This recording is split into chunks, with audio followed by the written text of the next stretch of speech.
The two most prominent dietary risks for death and disability in the world are not eating enough fruit and eating too much salt. Too little fruit kills nearly 5 million people every year. Too much salt kills 4 million. There are 3 things we can do to lower our salt intake. First, don't add salt at the table.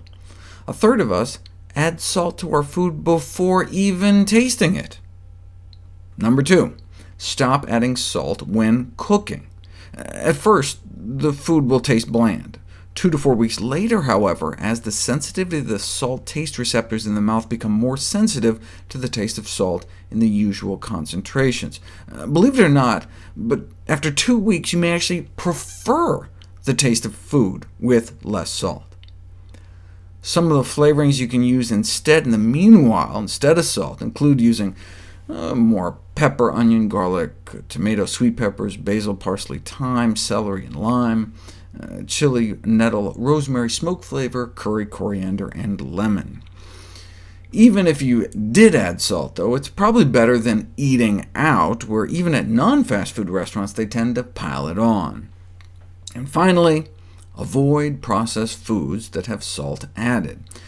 In most countries, only about half of sodium intake comes from processed foods, so there's more personal responsibility. But in the US, even if we completely stopped adding salt in the kitchen and dining room, it would still only bring down salt intake a small fraction.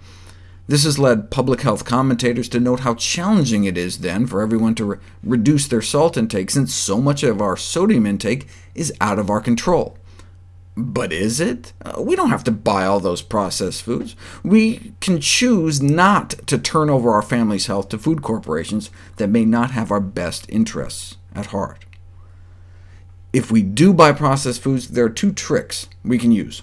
Try to only buy foods with fewer milligrams of sodium on the label than there are grams in the serving size.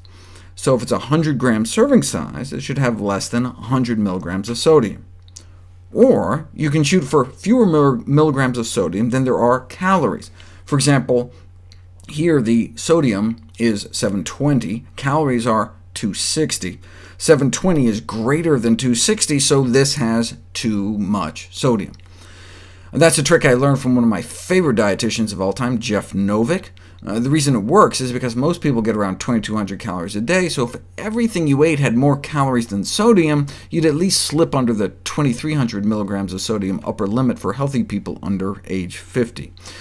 Of course, the healthiest foods have no labels at all. We should try to buy as much fresh food as possible, as it's almost impossible to come up with a diet consisting of unprocessed natural foodstuffs that exceeds the strict American Heart Association guidelines for sodium reduction.